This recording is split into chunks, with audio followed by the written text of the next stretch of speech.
A story about my aunt from Flopsy Bunny White.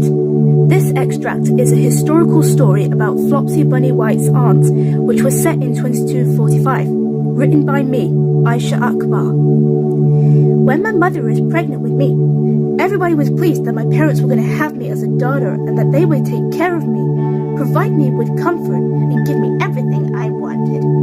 My aunt was away for the whole year, so she didn't really know what was happening.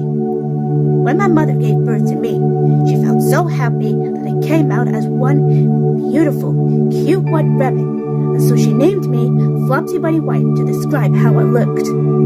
However, things got sour when my aunt found out that my mother had me, as she became jealous about the fact that she was an only rabbit who has no offspring of her own. Every time my mother went away for work, including my father, my aunt was always told to babysit me.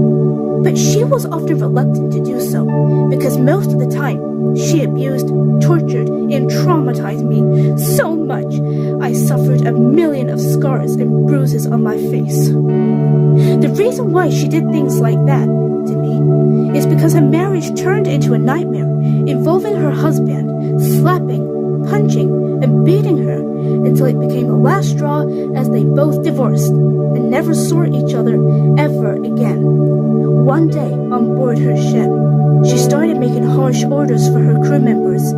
If any orders were not obeyed, she would aggressively send them to a detention cell, a place where her crew members can sulk and suffer.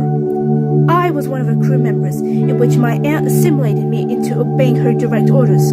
As I was growing older, me and the other crew members decided to give up living on my aunt's ship and succumbed our actions against my aunt's belligerent, abusive, and threatening behavior. A few years after my long, torturing life, I finally reunited with my mother and father, and I told everything about how my aunt treated me. They were shocked. My mother got angry when she saw her sister.